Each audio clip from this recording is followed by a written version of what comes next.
we will move into the first of our sessions today, which is the session about urban scale perspectives on embodied carbon. And I have the pleasure of hosting this. So my name is Freja Nygaard Rasmussen, and I'm a postdoc at Aalborg University for a few more days. Then I'll be with the Norwegian University of Technology and Science in Trondheim. My topic is, my research topic is life cycle assessment of buildings, and this is a great forum to be in, so I'm happy to be here today leading this session and hearing all these interesting talks. So without further ado, I will pass on the word to Klaus Hubacek and Julie Schahn, who will give the first talk today about approaches and system boundaries for urban carbon accounting. Hello, thank you very much. Share my screen with you, just a sec. Can you see it okay? Yes? Can you confirm? Oh, Klaus, see it. We don't see it in presentation mode. No? We see your note. Switch the monitor. Just a second, I'm sorry about that.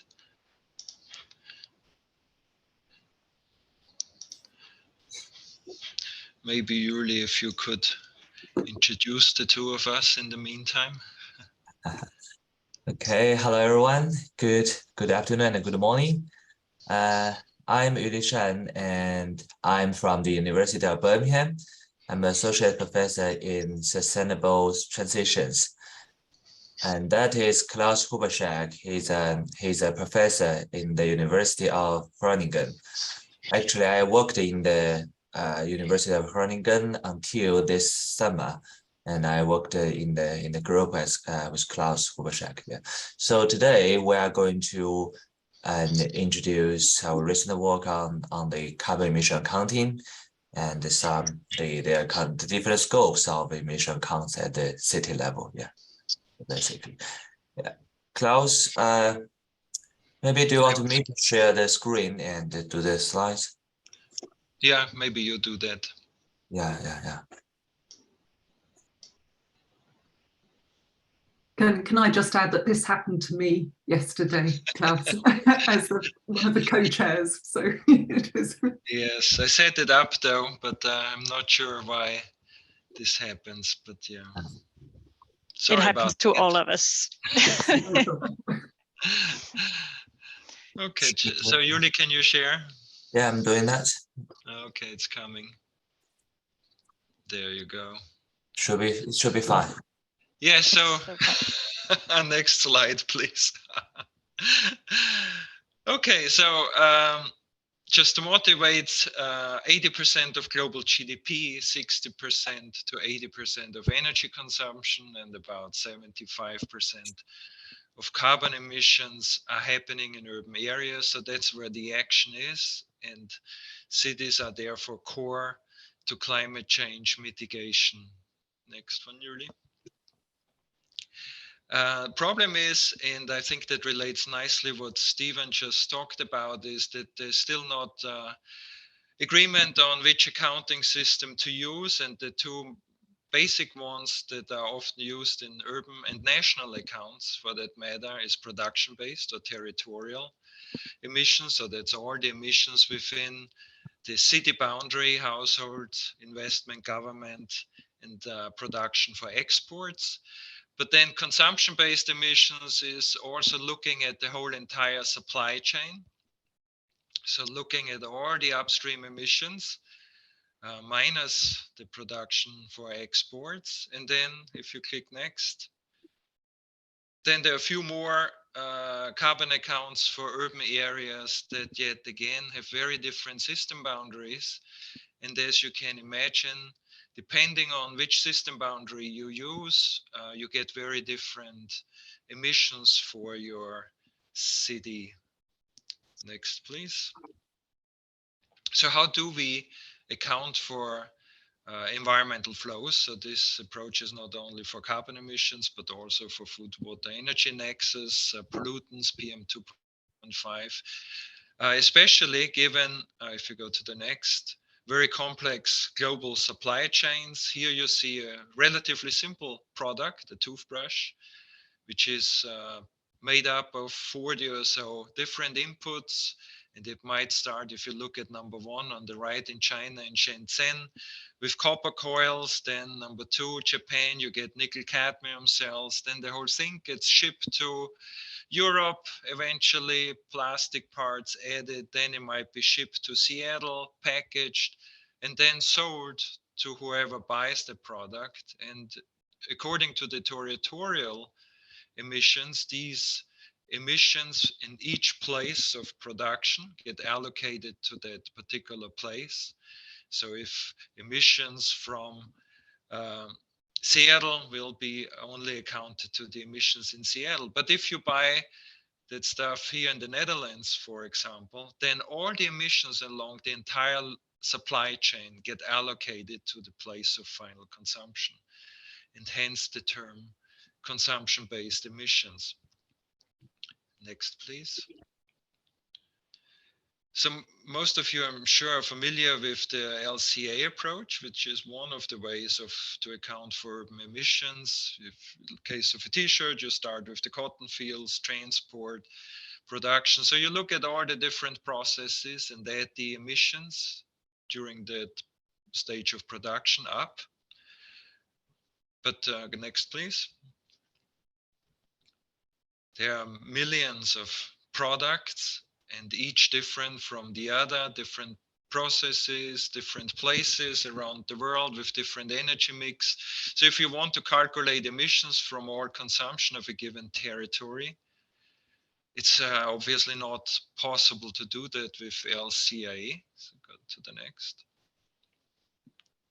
And so what we do is we use a hybrid approach, which overcomes the shortcoming of top-down and bottom-up. So top-down is using national accounts and downscaling to a particular urban area, and combining it with bottom-up, so LCA, local consumption data, so consumer expenditure surveys, or even more specific, you use credit card data, restaurant menu data scraped from the internet specific for a urban place, and to have location specific information. Next, please. Here, yes, go to the next. Here you see the how we account for global flows now along the supply chain. This is a representation of the global economy. It's basically a gigantic matrix showing economic flows and environmental flows from sectors. So the rows have all the sectors of a country and all the countries of the world, in this case 160 countries, and the columns the same. And so a cell or a row represents flows from one sector in one country to all the other sectors in another country. And so that way you can account for all flows around the world, from sector to sector, from country to country, in terms of monetary and physical values. So in our case, carbon emissions. Next, please. So there are, what makes it easier now, a couple of different global products that provide these national account-based tables, and satellite accounts, meaning environmental accounts that complement those economic accounts, so representing different environmental impacts, as I said earlier, carbon, but also local pollutants, as well as water, land, etc. Next. So here is a study by Moran, incidentally also from Trondheim, looking at carbon footprints of 13,000 cities. So they apply the same approach basically and downscale to many cities around the world. And you see that carbon footprints are highly concentrated in a small number of dense urban areas. So if you go to the next, and also having large effects on hinterlands and also globally. So for example, Taipei on the right here drives close to 40% of the national carbon footprint. So the city and the upstream emissions account for almost half of the national emissions. Buenos Aires accounts for close to a third. In the US, the cities, New York, the three major cities in terms of carbon emissions, New York, LA, and Chicago are close to 10%. Mexico City, Mexico, 20% of national emissions in a very condensed place in terms of activities, economic activities, consumption activities, and emissions through triggering global, national to global supply chains. Next one. This is a similar study funded by the Rockefeller Foundation for the C40, representing here in this case 72 cities. What you see is the city footprint per capita on the y-axis and different regions on the x, and you see quite pronounced differences from region to region, but also within the region. If you look at the center, Southeast Asia and Oceania, how you have the lowest city at about 3 tons per capita versus 27 for the highest emitting city in that region. And the error bars show different approaches used. So that refers to the initial statements and the final statements of Stephen in terms of not agreeing on an approach quite yet and what to account for. So that makes a big difference. If you look at this, okay, next one. So I hand over to Yuli, who will present some regional case studies, so to say. Yeah. So as we have seen that cities emit a lot of emissions, and actually for the developing countries or all those poor areas, there are not much studies on the city level emissions. So here we show a recent review of all the African cities, and we find that we actually only find 16 studies and 3 datasets working on this on the African area. And there are only 137 cities have inventories for different time series. And for the period from 2010 to 2020, there are only 238 inventories for all of the cities in Africa. So we can say there's a general lack of studies on city-level greenhouse gas emission accounting in Africa. And we also find that studies tend to focus on the more populated and the South African cities. If you look at these 2 maps, the right one shows the number of emission inventories in different cities. And the left one, the smaller one, is the population distribution of the continent. And you see there is actually a very high correlationship between these 2 things. So normally populated area or rich area, or rich cities, they have more complicated emission accounts. Yeah. And we also find that most inventories are made without a unified framework that makes them unable to compare with each other with different cities. And almost all studies experienced either missing data or low data quality. So actually, China also faced the same problem in the past decades. But now we have compiled emission inventories for more than 300 Chinese cities from 2000 to 2020. And our emission accounts use the same or consistent accounting method, scope, data, and the same economic sectors that makes the city level emission inventories can be compared with each other. And all of our data are open and transparent and free to download and use by the academic research. We also analyzed the emission trends of all these Chinese cities over the past 20 years, and we find that 59 cities have achieved continuously emission decline for more than 5 years. So this implies that these cities might have achieved emission peak or have reached the turning point of their emissions. However, if we also consider the economic development or the population development of the cities, we can find a different story. Here we calculate the decoupling index of emissions versus GDP and population. For example, on the left figure, it shows the relationship between changes in GDP and changes in CO2 over the past 10 years. And we find some cities, for example, if the dots fall in the bottom right in this area, these cities have strong decoupling between GDP and CO2 emissions.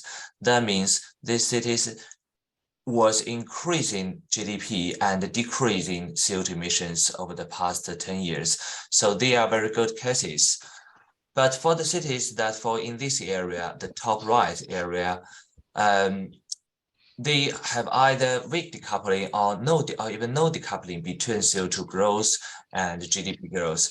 That means their GDP are still driven by fossil fuel consumption and also CO2 emissions. So based on this logic, we divide all the 59 cities, the 59 emission decline cities into two categories. The first, we call it proactively peaked cities. There are 38 cities in this group.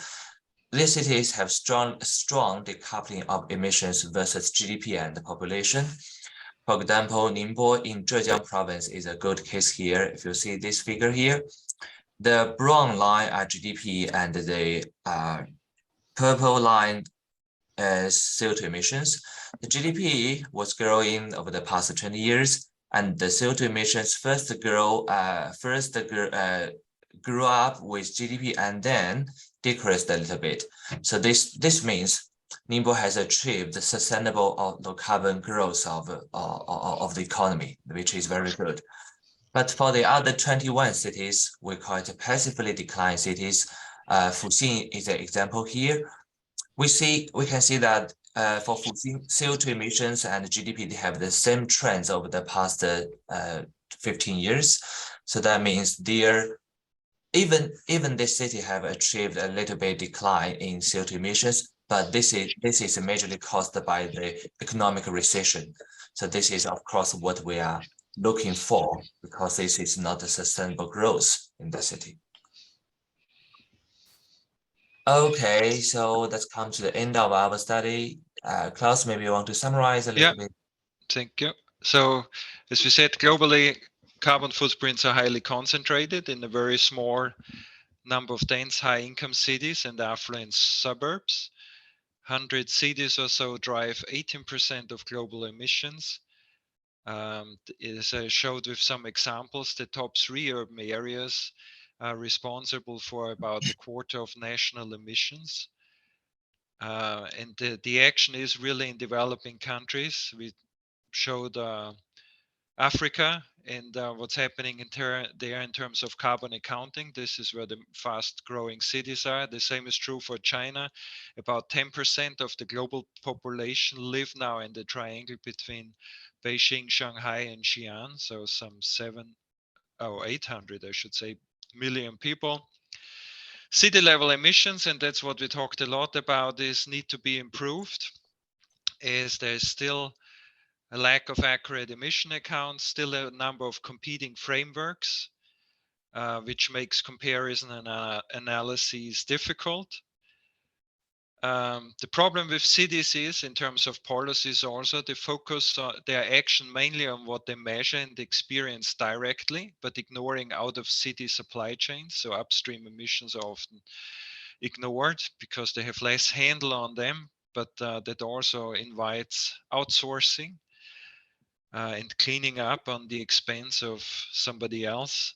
And cities need to achieve decoupling of emissions and economic development when pursuing emission peak, and that's what Julie was talking about at net zero emissions, but also one should add here along the entire supply chain and not only within their boundaries. And with that, we end here and hand back to Freya. Thank you. Thanks a lot, Klaus and Julie. Sorry, Julie, I forgot to introduce you. I'm happy you could manage on your own, introducing yourself and Klaus. Thanks for this very interesting presentation. I will just open the floor to the questions here. We already have some. Guillaume says, hi, I missed some part of the presentation. That wasn't his question, but that's what he says first. And then afterwards he says, are you sure that decoupling is linked with the reduction of direct emission and not total reduction of emission, production versus consumption-based emissions? Julie, you want to answer that? Yeah, well, it depends on which indicator or which emission you use to calculate decoupling. So if you use the production-based emissions to calculate the decoupling index, well, that means the decoupled relationship between the production-based. Actually, some cities, a lot of cities could achieve the decoupling between production-based emissions and economic growth, but very few of them achieve the decoupling between consumption-based and economic growth. So yeah, as Klaus mentioned, in the end, we need to also consider the consumption-based emissions when talking about the decoupling stuff. Yeah. Yeah. Let me add, Julie and I also wrote the chapter on consumption-based emissions for the last IPCC report that came out in March. And so we looked at the national level, and only 19 or so countries managed decoupling over a longer time period.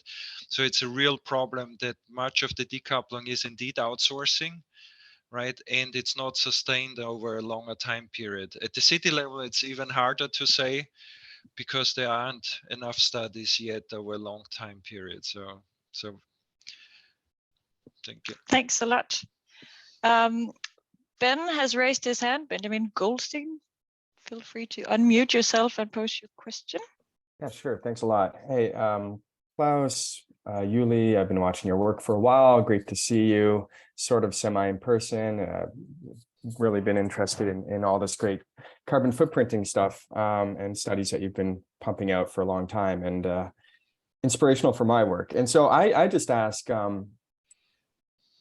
and I should also just say I'm Ben Goldstein from McGill University. Just want to clarify that. I want to ask, how confident are you with the data for consumption side footprinting for the actual? I know the multi-region input-output models are internally consistent, and they're like incredible feats of, economics, computer science, and everything. But I think the crux is if the input data for consumption going in are not reliable, then how confident can we be in the results at the subnational scale? And so I just asked that because I'm amazed at the work, and I just want to know, how close are we to sort of the ideal, and how far are we from the target? Because I know it's a lot of stuff going into those models.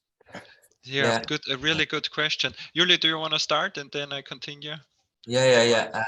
It's a very good question, and I have always been asking this attending the conference. Yeah, so the data quality problem for consumption-based emissions. So that the uncertainty will come from two parts. The first is the production-based, because we need the production-based emission to do the IO work. And well, this really relies on the activity data, the statistics, and also the emission factors.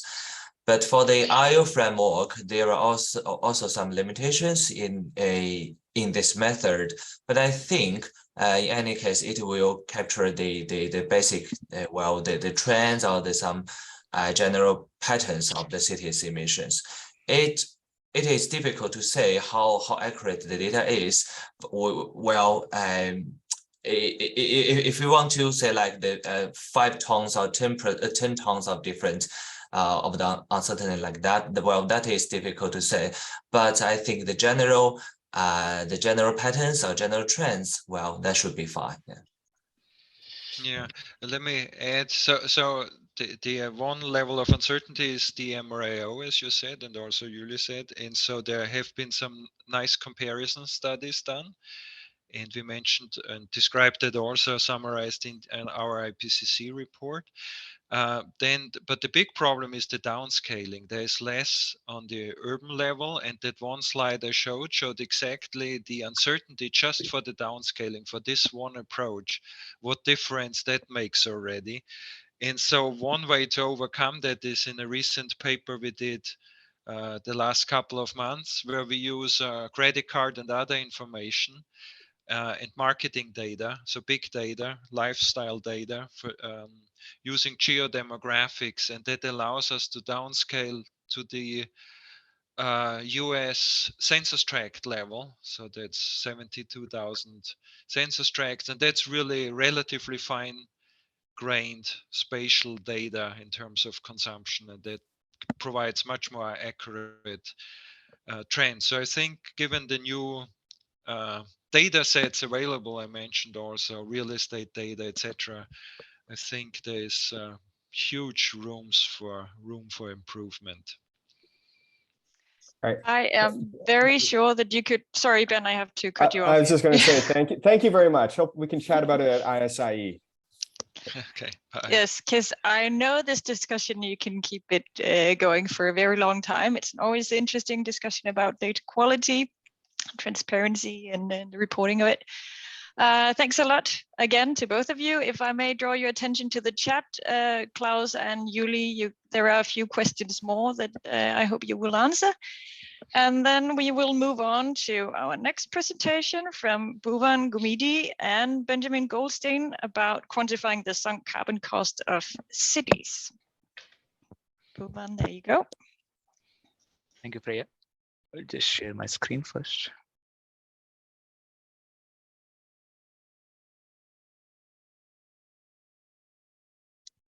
I'm hoping my screen is visible.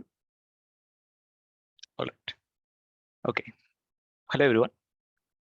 Thank you for the introduction, Freya, and thank you to the organizing committee for the opportunity to present our work describing the method to quantify the historical carbon emission of cities. This is a joint work that we have done along with my co-author, Benjamin Goldstein, is also here. And we'll be answering questions together in the Q&A section. Just to, explain this concept of this sunk carbon cost here. It's actually the idea of my colleague Benjamin to envision like the carbon accounting equivalent of the sunk monetary costs of building and maintaining infrastructure. So we use the case study of Odense, Denmark, to demonstrate the applicability of the method to account for historic embodied emissions produced by the use of concrete during the construction in the last 50 to 60 years. One moment. Yeah. So regarding the, we have already seen a lot of our presentations earlier that argues about why embodied emissions are important. So I'll just skip through like the significance of it and just won't emphasize on the point of like there is a need to understand the scale and the spatial distribution of the embodied emissions that are produced in the urban built environment. The main reason is that this can help us identify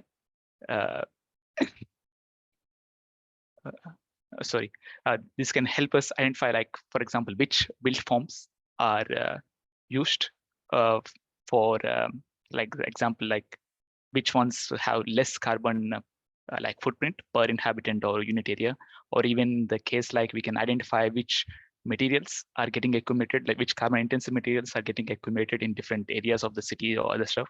And we can try to like strategize on the alternatives we can do, or we can try to come up with like different policies to make sure that we can push through for a low carbon urban growth in the future. So just to, since it is already established that it is really imperative to understand the quantification of embodied emissions. There are like mainly one method that is used for doing a bottom-up piecewise accounting of the basically calculating the embodied emissions in the urban stock. So that is the carbon replacement value. Most of the existing literature uses this method. And then basically this works on the paradigm that what is exactly the cost to replace the current urban stock. So using the current technologies. So this is really useful for forecasting like the carbon costs for the near-term urban development. However, it has some limitations that it does not take into account the age of the building, or it does not provide us with the historical carbon budget. So for that, we propose this thing of like using this sunk carbon cost, which is basically the carbon accounting equivalent of the sunk monetary cost of building and maintaining infrastructure. The main advantage that we are trying to envision with this is trying to be able to communicate the already investments that are made in the cities with relation to energy or resources, or even their associated carbon emissions, and hoping that we can identify the hotspots in the city which with respect to historical emissions, so that we can try to preserve them in case or as the cities evolve. And also this will be potentially help us to promote the more reuse or more refurbishment of the existing buildings, so that they stay in the system for a long time. So this leads us to the two research questions that we were addressed in this work. So we wanted to check exactly how sunk carbon cost and the carbon placement value, how they differ in the scale and the spatial distribution when we apply to a case study, and to see how exactly those two methods can enhance our knowledge about the embodied carbon. And similarly, we wanted to also check how exactly the the sunk carbon cost will vary across the city, and how the different urban built forms or the urban morphologies is affecting it. So to do that, we have come up with this methodology. So we limited our scope to only buildings and also that are constructed since the last 60 years. And we only consider the material of concrete since it's ubiquitous and it is representative for our building stock. And to find, so here we follow two main steps here. So first we need to find out the building concrete stocks. We do it using the already created spatial stock inventory using our existing methodology, and also the material intensity coefficients that were calculated from a previous paper or using the bill of quantities method. Once, and similarly, we also calculate the carbon emission intensities produced from the concrete production through the methodology of life cycle assessment methodology using eco-invent database and also from the literature. And then while combining the concrete stocks and also the historical carbon intensities, we find out the sunk carbon cost of the city of concrete in the building stock. So regarding the case city and the data set, we used the case city of Odense, which is the third largest city in Denmark. And we have used the data sets to find out the concrete stock using the from the past, for the past, using the topographic images or the aerial images or the building data sets from the building registry. And apart from the spatial data sets, we also use some spatial data sets to enhance our data set, so that to make it a more heterogeneous data source integration to find the spatial inventory.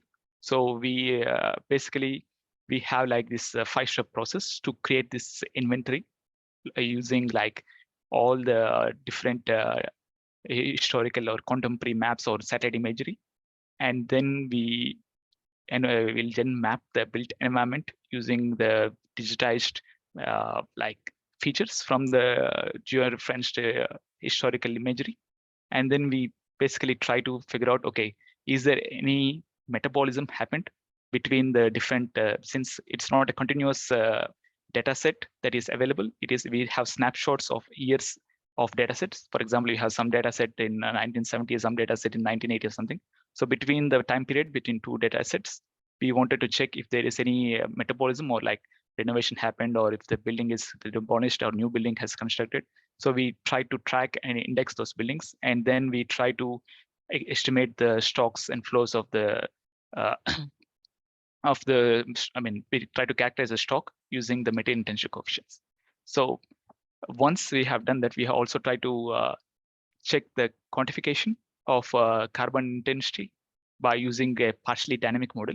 So we use like a life cycle assessment model based on the eco-environment database, and we only focus on the concrete production.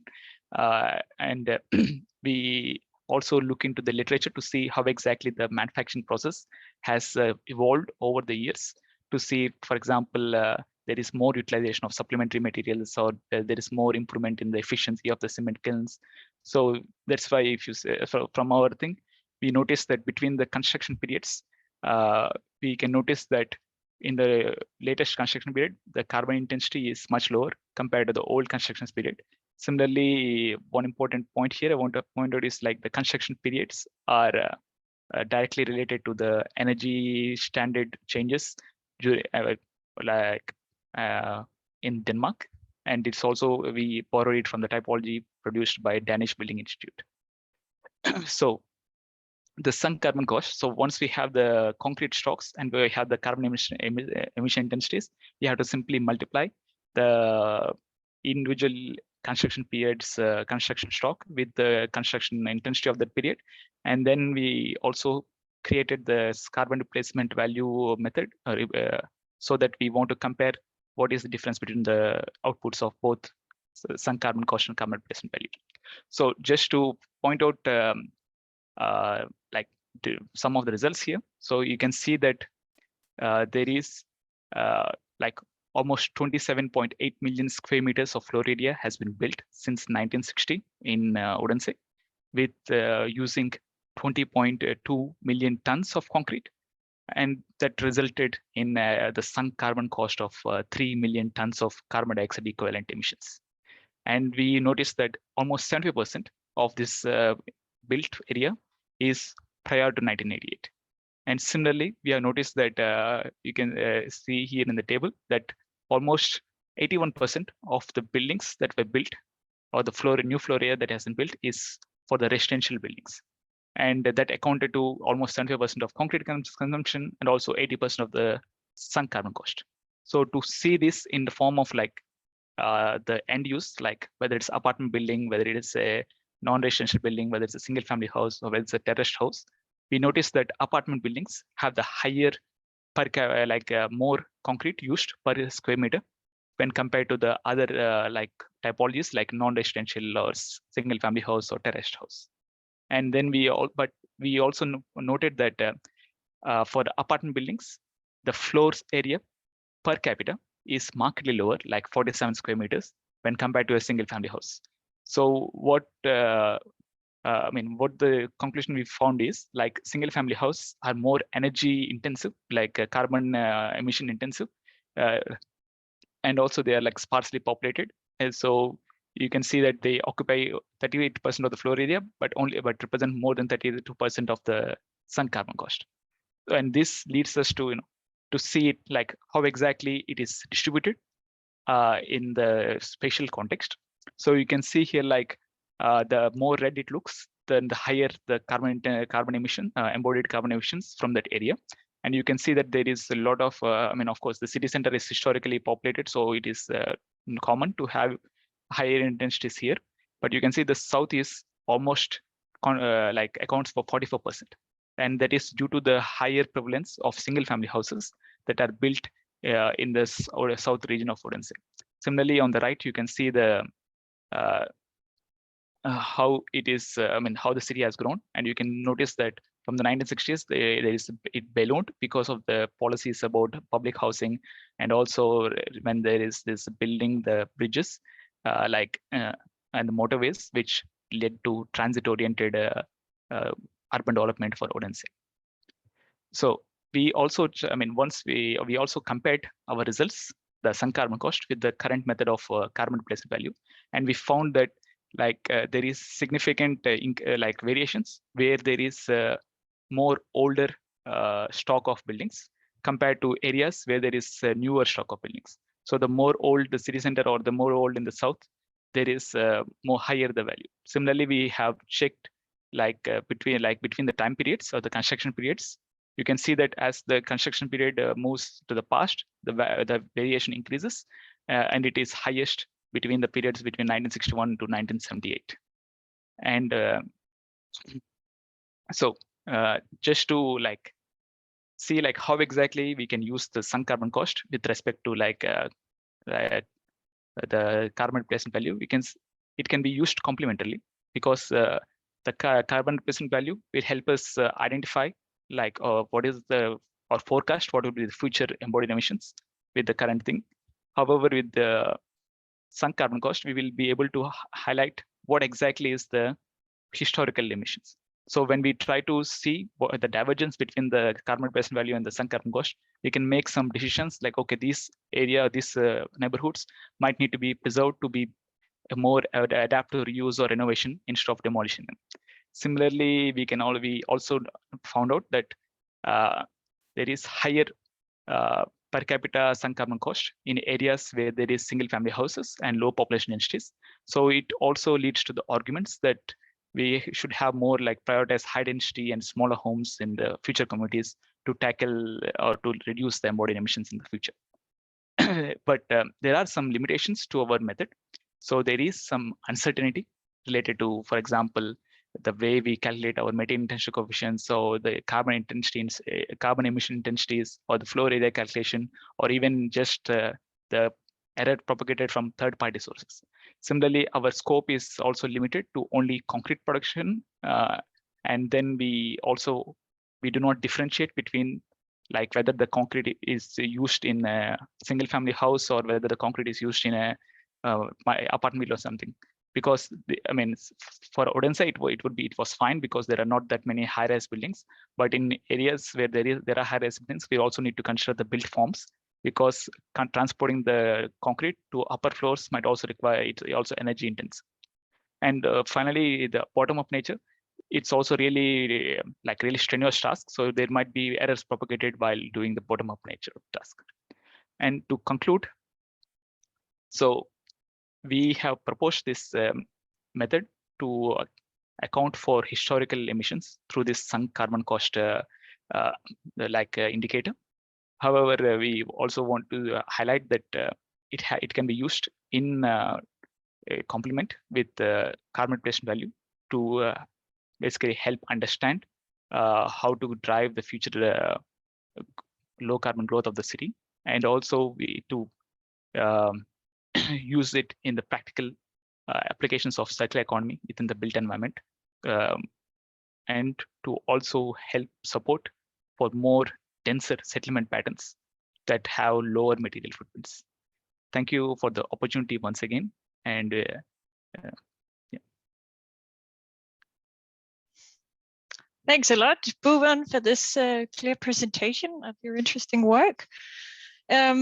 There are no questions for now. Maybe some will pop up, and it's not that we have a large amount of time, but I would like to ask you about your study here and the focus you've had on Odense and all the data you needed to compile these models. Is it easily transferable to other contexts? I mean, what kind of data here is critical? I imagine that the historical data that you have on the building, development itself, but also the emissions data. Yes, with regard to this spatial data, fortunately for Denmark, we have this building registry that is easily available, but unfortunately, it is only the current snapshot. So only the surviving buildings are known. So all the demolished buildings or whatever renovation happened is not known with the building registry. So to understand those, that's why we had to go into the historical imagery and stuff, so that to see, okay, what is the metabolism that has happened during those period, to understand more about okay, how much was invested, how much was renovated, and how much was demolished and stuff. And we have done this study from the 1800s, but because of the lack of availability of the life cycle data regarding the carbon intensity, emission intensities, we had to limit it to from 1960s, because that's where we have the data for in the EcoInvent database for the concrete production in Denmark. And can the city of Odense, can they or have they been interested in using it in their decision making? Have you made the contact with for implementation as well? Yeah, we have been in contact with the Odense Smart City. And there are the things like how to create a dashboard to see, okay, how much is the individual buildings, both emissions related to embodied and operation emissions that is available to them. But it's still in the really in the nascent stage, but it is something that the discussion is going on. Yeah, great. There's a question in the chat now. I'll just read it to you. It says, thanks for your presentation. Which data sources you use to quantify the historical changes in carbon intensity of concrete? Those are, I think they are completely available from the because it was done by my colleague, Joshua, and he used EcoInvent database to quantify those historical changes. And then he also used linear interpolation to align it to our construction periods. Okay, so it was something about the production techniques from the time spans that you interrogated. Okay, thanks a lot for this presentation, and please keep an eye on the chat, Bhuvan and Benjamin, if any more questions pop up. Otherwise, we'll just continue for the next presentation, which is by Shoshana Sachs from University of Toronto in Canada. And Shoshana will present to us about embodied carbon in urban transport and the best way to decarbonize that. Thank you. You are here. Thanks.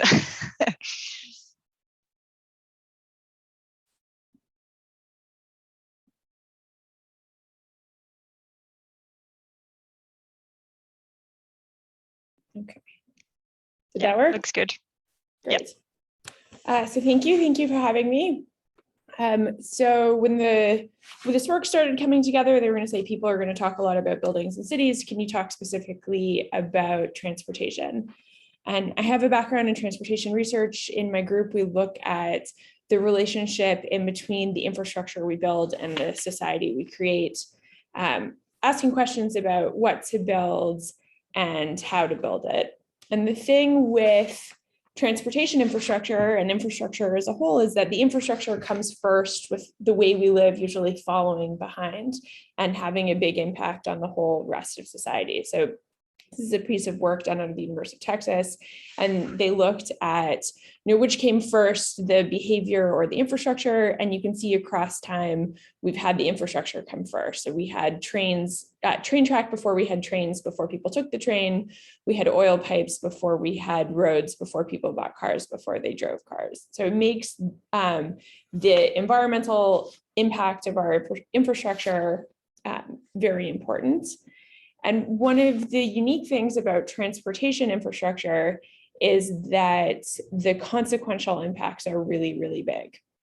And so this is a view of what we suggest life cycle assessment should look like for transportation infrastructure, in part taking into explicit account of the large consequential impacts, but also recognizing that the lifetimes of transportation infrastructure are really, really long, all of which things I will get into a little bit more, but today focusing on embodied carbon. So focusing on cradle to site, but also the induced impacts related from an embodied carbon perspective to the provision of transportation infrastructure. And so as we know, calculating the embodied GHG is pretty straightforward in theory. If you have the bill of quantities or an idea of how much materials was used, if you need to know the energy that was used on site, multiply those together, and then you can get the embodied greenhouse gas in a piece of infrastructure. So if we start with some simple numbers, we can do that for different types of road infrastructure. So some examples of an at-grade road, intercity rail, metro tunnel, sidewalk, or an off-road cycle path. And for most of these, what I was able to get is an idea of the materials from the reference, and then I used average global factors for the embodied GHG to get to these numbers.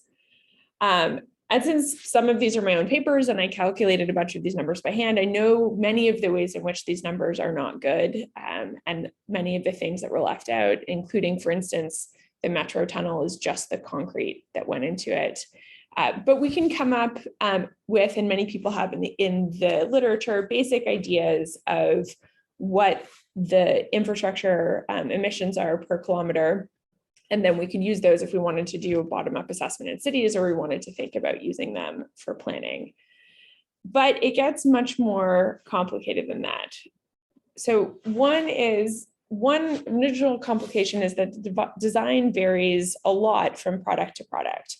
So roads look very similar at the top, but they can be built in a number of different ways. These different roads are just for the city of Toronto, the one city where I live.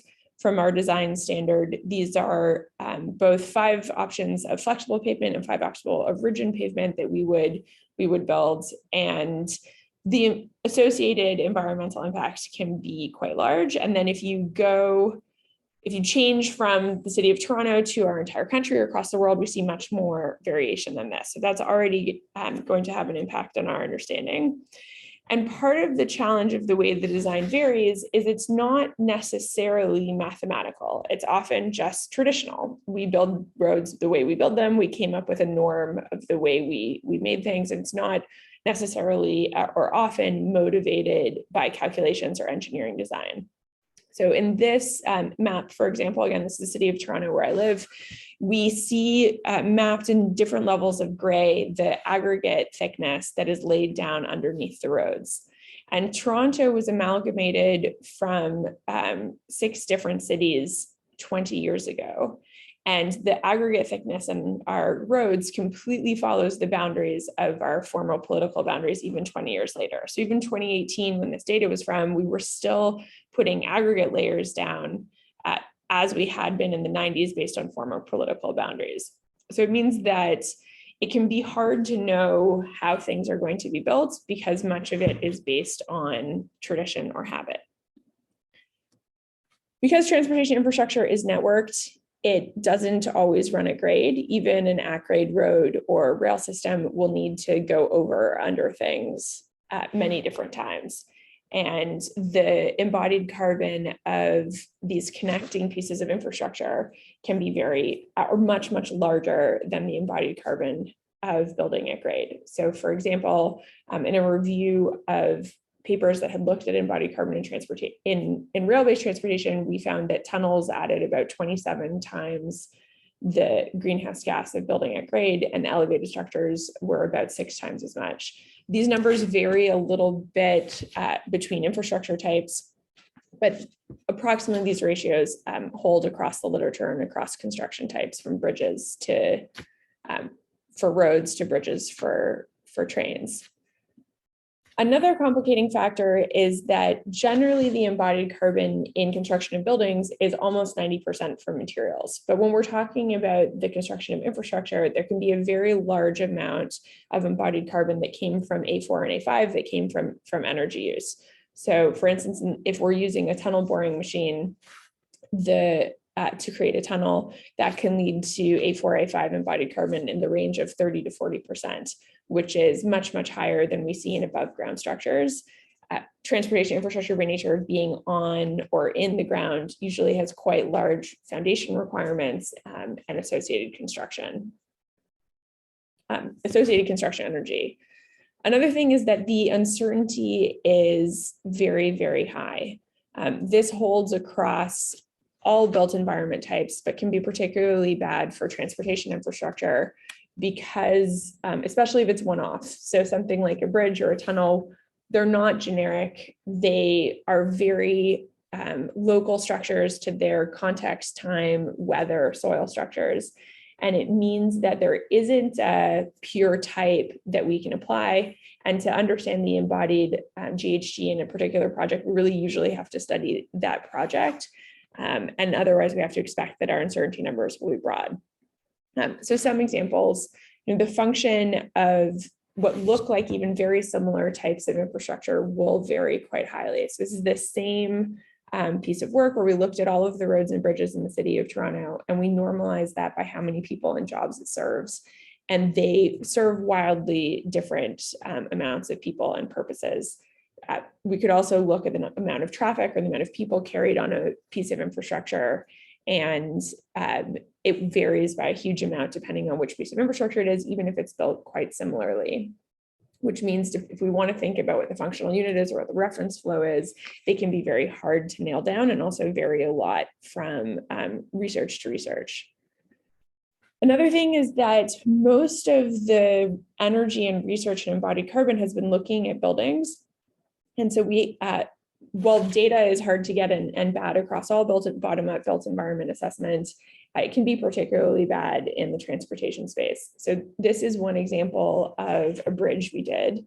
And we looked at, based on a building information model and the material takeoffs from the building information model. So that was the BC case, the basic case, how much embodied carbon would we expect? And it was a little bit under 1.5 times 10 to the 6. Then we took just the materials that had been modeled in the BIM and checked the on-site records for how much had been used. And that was the BCA case, so, the base case adjusted.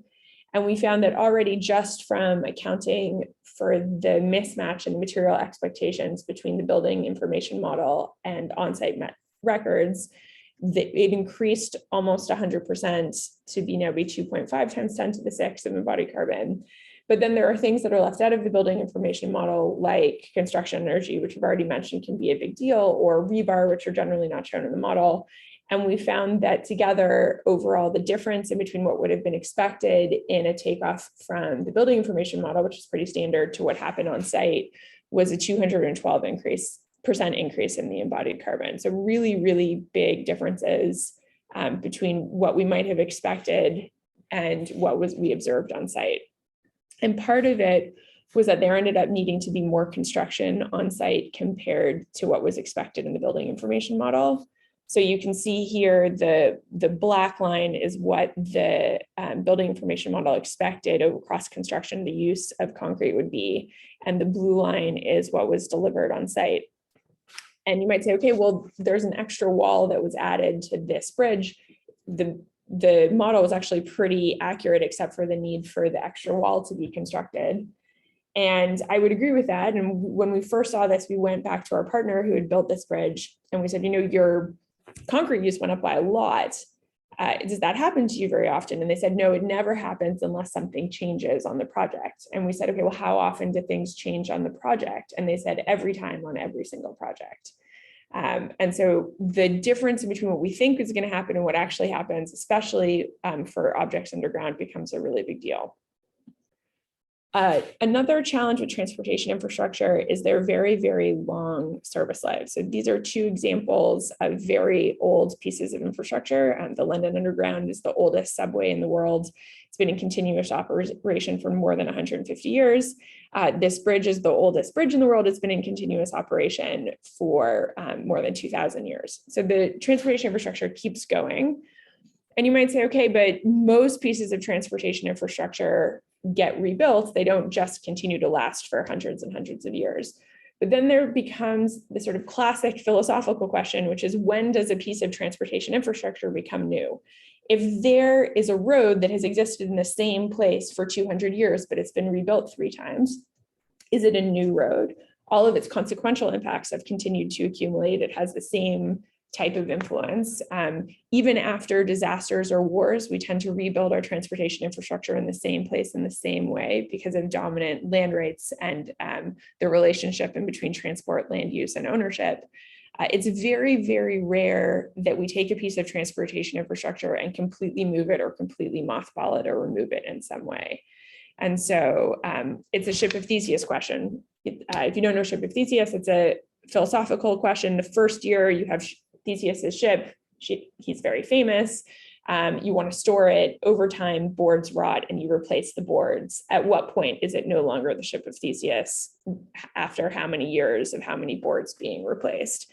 And different people have different lines. I would say that even a completely rebuilt road that's serving the same function and the same purpose or similar function in the same place is the same piece of infrastructure. So then we have within transportation infrastructure, high recurring embodied GHG impacts from maintenance and reconstruction. So roads are resurfaced with the asphalt taken off and rebuilt, usually every 20 to 30 years or shorter. You see complete reconstruction of roads every 40 to 50 years, sometimes again shorter. This is an example from a light rail line built in Toronto, and the big chunks of it had to be rebuilt within 30 years. And so the original embodied carbon investment, which you see on the left of this graph, quite over time, there were really significant reinvestments, and we would expect an almost complete reconstruction, so building it twice within 40 or 50 years, which means that if the environmental payback period of the upfront embodied carbon is slow, then we'll only have a few years before we need to rebuild it to get benefit or payback. Another big complication becomes vehicle storage, right? Because we built roads, we bought cars and we drive on them, and we have to park our cars somewhere. Similarly, if you have a rail system, you have to store your trains somewhere. If you bike, you have to store your bike somewhere. And for trains, that generally means there's a train yard somewhere on the line or crossover tracks where the trains are stored overnight when they're not when they're not being used. For bikes, it often means we sort of shove them in a corner or tie them to a pole. But for cars, it has meant a huge amount of additional construction. In Europe, there are parking lots the size of the country of Belgium. So if we concentrated them all together, we would cover all of Belgium with parking lots. In the US, for about every 100 meters squared of roadway space, there's about 50% again of parking space. And so those are original basic numbers I said of what the greenhouse gas intensity of building roads is, completely leaves out parking. And we probably need to multiply that by at least a factor of 1.5. Also, we park not just in public, we also park in private. And so there's a huge impact on building embodied carbon related to our transportation choices. And in an increasing part in North America for sure, and also in many other parts of the world, around those transportation choices being automobile based, which is very inefficient in terms of space. And so, for instance, we've seen over time in North America that houses have increased in size, and now most new houses that are built include indoor parking, which dramatically increases their embodied carbon. In multi-unit buildings, we often see multi-level basements to be parking garages, which are the most intensive use of materials, and the most embodied carbon per meter squared is in the basement, where we're not really living, we're just storing vehicles because of our, frankly, poor choices about transportation. And in other research we've done, no, my slide won't change. There we go. In other research we've done looking at embodied carbon in buildings, we see that the vast majority of resource use in almost all the buildings we're studying is below ground, with a huge amount of that being dedicated for parking. And one of the single biggest things we can do to reduce the embodied carbon in especially North American buildings is to eliminate underground indoor parking, to eliminate the number of basements and the sheer amount of concrete that has to go underground. It's not just parking that transportation has consequential impacts on. Water pipes tend to also follow roads so that we can get at them and do maintenance. And this means that when we build curly cul-de-sac type roads, we lay a lot of extra water pipe. And so the difference in between a gridded neighborhood with a sort of downtown or medium downtown density versus a suburban cul-de-sac neighborhood with suburban densities is that it increases the embodied carbon of the water infrastructure by more than 90%. So the overall impact of our choice in infrastructure is having all of these cascading impacts across the rest of our built environment system. And so what does it mean? It means that this is a really bad way to build. So if we look at a per meter squared basis of each of these buildings, we'll find that they're quite a bit lighter, especially than taller concrete buildings. The embodied carbon of each of these buildings on a per meter squared basis will be really low. But when we start adding into the infrastructure, their requirements, there's a huge amount of road per person or per family here. There's a huge amount of water pipe per person or per family here than there is. And if you also, again, if you normalize per person and per family, there's also tends to be a huge amount of materials, even in the buildings even in the buildings themselves. And so we need to be careful when we're doing bottom-up embodied greenhouse gas assessment to think about the impacts on the infrastructure, and also to be careful if meters squared for housing is fully encompassing all of the impacts we want. And so it means that we can lower embodied GHG both in the transportation system and in the associated other built environment systems by building at medium to higher densities, by focusing on active transport, by repurposing existing road infrastructure to be more intensely used. And so my final, so what I would say, roads can appear to be lower greenhouse gas emissions if we just do a cradle to gate assessment, but their consequences are really high. In many places, we have a huge amount of infrastructure already built, which could be used much more intensively, especially by active transport. Large transportation projects, rail projects, or highway projects have really big upfront greenhouse gas footprints, and we need to make sure that they get a lot of benefit in terms of how they change behavior, how they can be used to save greenhouse gas emissions in other parts of their life cycle, because they're not going to have as long as their lifetime to pay back, given the reinvested recurring embodied carbon. And of course, good data really helps. So thank you for listening. Thanks a lot, Shoshana. It was really a thorough look on the infrastructure and the embodied carbon associated with that. So that was interesting. I have a question about sort of what happens with the infrastructure these days. Now we heard from Stephen as well, how so many forces are put into play in reducing the carbon emissions and making roadmaps for building. But are there any roadmaps, initiatives for the roads and for the infrastructure? Because it seems like it's just, from a European perspective at least, it's like an endless pressure on the existing infrastructure, and then just building more infrastructure is always the answer. I mean, there are some discussions about it, and some research on it, but certainly much less than in buildings, and so, for very good reason. In some very dense cities, the embodied carbon is 80+% in the buildings, but in much of our built environment, which is much lower density, it can be closer to 50-50. But we just haven't paid as much attention to it yet. I'm not entirely sure why. I think maybe for people, infrastructure is a little bit more boring.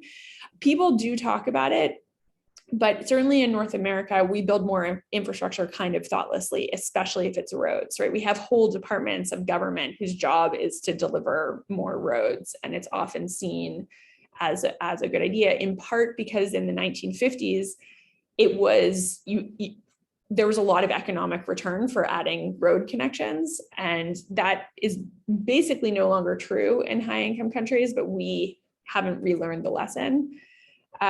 There are efforts, there's the Green Road Standard to try and make the roads we build better. The, build less bad stuff is a much harder conversation to have across any of the embodied carbon, right? People want to build the same thing, but maybe with less embodied carbon per kilometer or less embodied carbon per meter squared. But yeah, it's if the argument is build less bad stuff, it struggles to get through, but not never. Thanks a lot. There are some questions here. I will see in the Thomas, could you unmute yourself and pose your question to Shoshana, because I don't think the attendees can see your question. Yeah, of course. Hi, Shoshana, and thank you for the presentation. My question is about also the car storage, in fact, in basement of buildings. In Switzerland, for instance, we've seen that the embedded impact of car storage, underground car storage, is similar to the one that when you use electric cars. So we've seen that it's really important also to work on the reversibility of all these infrastructures, because we expect a lower amount of cars in the futures if we think about autonomous car, for instance. So do you also think about that questions about the dynamicity of all these parameters in your research? And do you have any examples regarding to the fact that in fact cars will change with shift to electricity, and when you build basements, it's for decades. So how does this impact your research, in fact? Yeah, I'm trying very hard to convince people not to build basements as much as possible and not to build underground parking. I don't know if you're familiar with the book by Donald Shoup, The High Cost of Free Parking. I mean, you could extend it to just the high cost of parking. The consequences of parking are so dramatically high in terms of encouraging people to drive in the first place, the embodied carbon associated with it. And if it's surface parking, the way it tears apart at urban fabrics, which cause all kinds of other negative impacts. So these are things that come up in my research. I haven't done a lot of work looking at retrofitting of existing car parks to work with electric cars, or of retrofitting for other uses. There's starting to be some people who say, okay, if we're going to build a car park, we should build it with high enough ceilings that we can retrofit it to be used for some other space. But I would really say just don't build them. It's automobile oriented transport is in many ways the root of our problem, and they're, avoid, shift, improve. Electric cars are better than combustion cars in most places, but they're still doing all the destruction that cars are, and we need to move away to a system that's much less destructive across all things. Does that answer your question? Yeah, thank you for your insight. Yeah, thanks a lot. So thanks again, Shoshana, and we will move on to the last presentation we have in this session. So I welcome Bruno Pepocier, who will give a talk about life cycle assessment applied to the eco-design of urban projects in France. Thank you. Welcome, Bruno. Yeah. Thank you. Can you see my slide? It's perfect. Okay, thank you. So hello, everybody. So I will present our work regarding the application of LCA to urban projects. We started studying LCA in my research group 30 years ago, and we began with building scale, and then we extended our model to urban projects. We improved it considering also dynamic and consequential aspects. And we complemented this model with optimization, sensitivity and uncertainties evaluation, considering also prospective LCA. So there are different types of tools in France, some software for regulation that are used when applying for a building permit, so quite at the end of the design. And what we develop in my team is a design aid tool that is useful also at early design phases when decisions have a large influence on the performance. So this requires a more user-friendly interface and possibly linking with BIM, building information model, and using some default values. Energy is an important contributor in most impacts, even in the case of low energy buildings, because we consume a lot of electricity for instance, computers in offices and other equipment or domestic appliances and so on. And electricity becomes more and more important with heat pumps and things like that.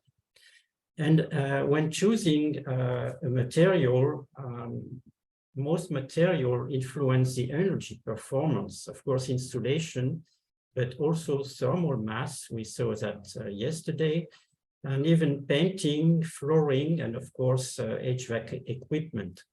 So from the beginning, we saw the importance of linking LCA with energy simulation. If we work only on embodied carbon, we can shift the impact to the rest of the life cycle, and it can lead to inappropriate design choices. So also, we don't evaluate only climate change, only CO2 emissions, but a wider range of indicators in order to avoid impact shifting. So also considering resources, human health, and biodiversity. For this, we need appropriate LCA data. So in most quantification of the quality of this data, people consider temporal, geographical, and technology representativeness, variability, consistency, transparency. But we think it is also important to address also the number of substances of flows in inventories, because there are more and more chemicals in the market. And I think it's also a research question.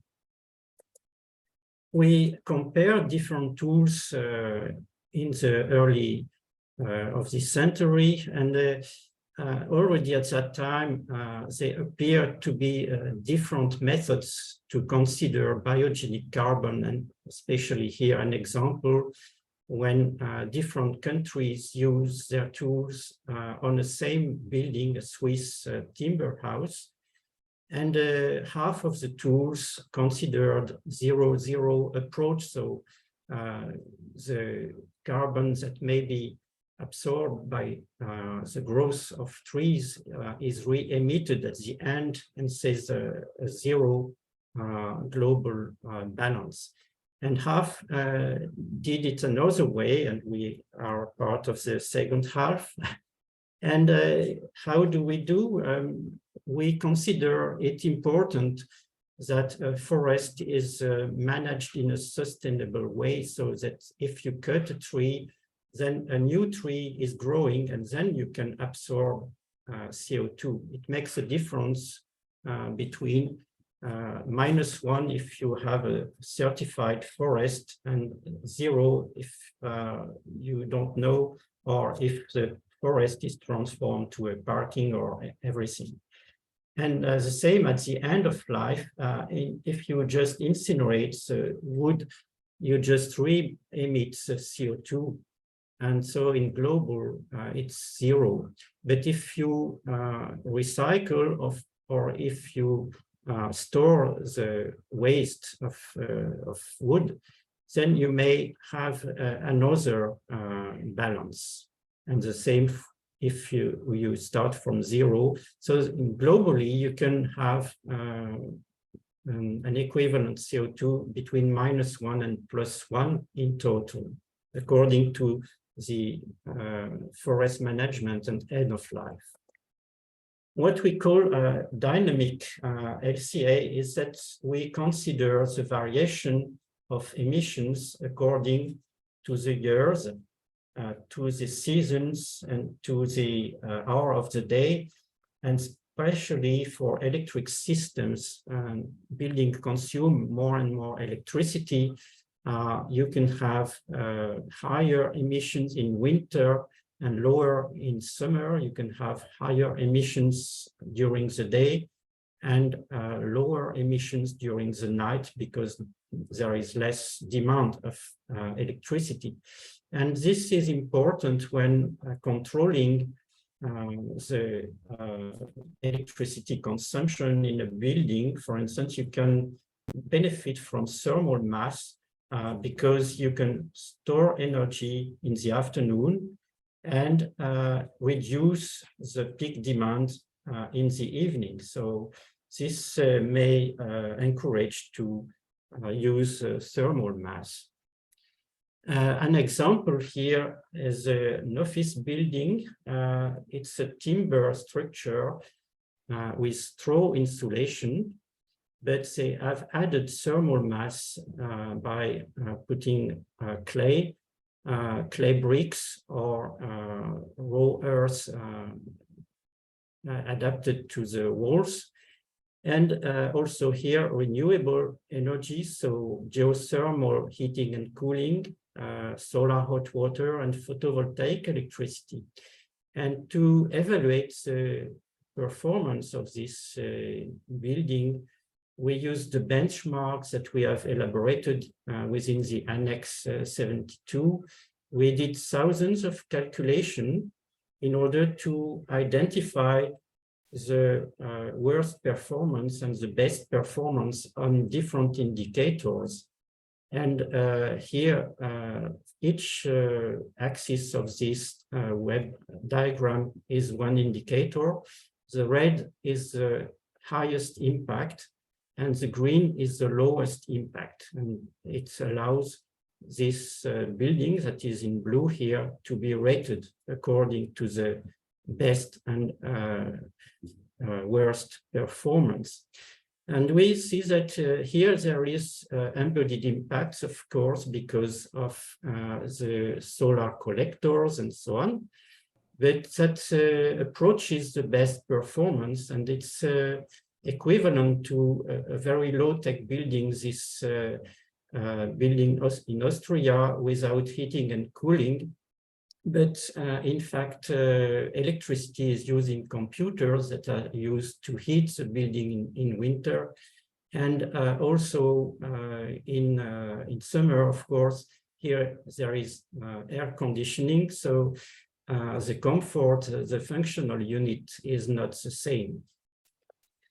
And regarding urban projects, this is an example here of a new district near a metro station, a new metro station in Paris with offices and apartments.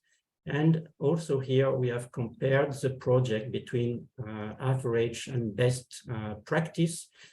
Here you can remark there is other contributors compared to only building level, that's domestic waste management and the transport. And here, because we are near a metro station, the transport may be reduced, but not completely. Only half of the people are supposed to take the metro according to a transport simulation tool. Because here the origin is near a metro station, but the destination where people are working or living may be far from public transport. We use optimization to aid in the design. And here is in axis the cost, and the y-axis is CO2 emissions. And you can see that the first saving of reduction of CO2 emission doesn't cost much, but after reduction, it costs a lot to reduce the last grams of CO2. And we can, with the parallel coordinate diagram, identify the solutions. Sensitivity analysis, what are the parameters that have the most influence on the results? Here we studied the uncertain parameters from the foreground system, so the building lifespan, for instance, or the thermal bridges. Uncertainty from the background system, the electricity mix, and also the method, the time horizon of the global warming potential. Is it 20 years, 100, 500? And you see that according to the indicator is a climate change, where the GWP horizon has a large influence, but also the electricity mix and building lifespan.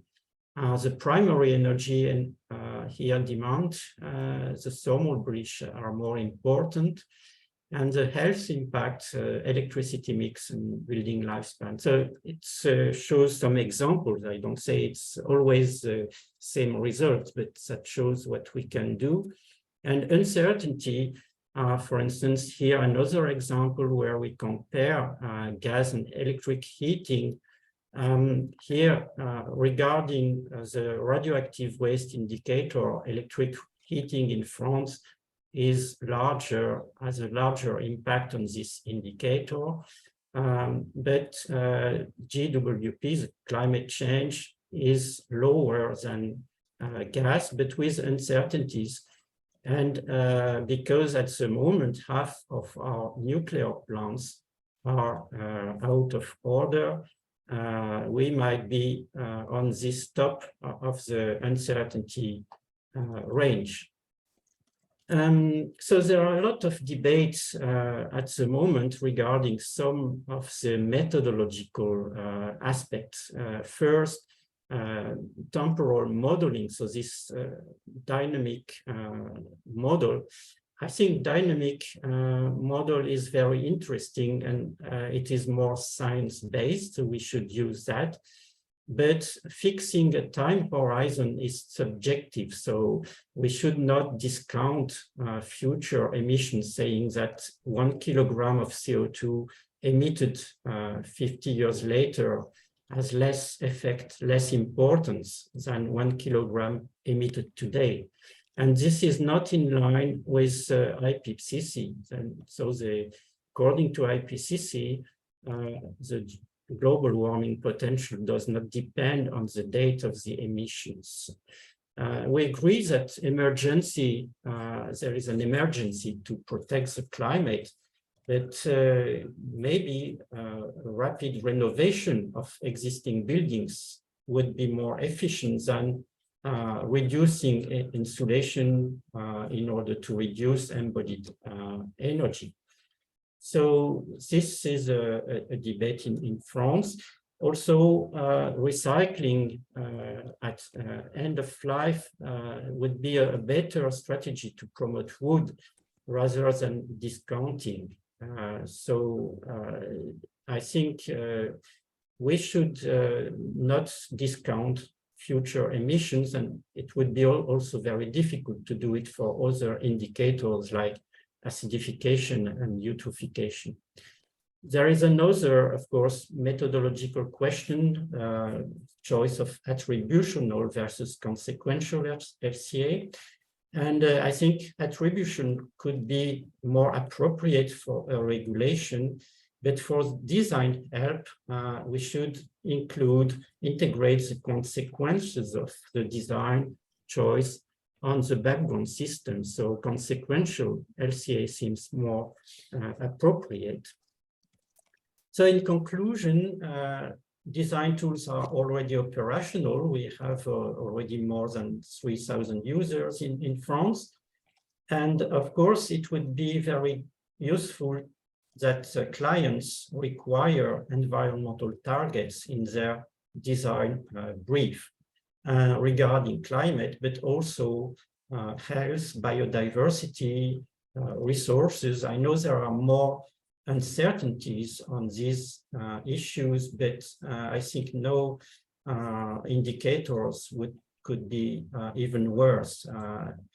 We experienced a case of no attention paid on health, and so people choose wood heating, but wood heating emits a lot of volatile organic compounds that are unhealthy. So it is important to address different aspects of environmental quality.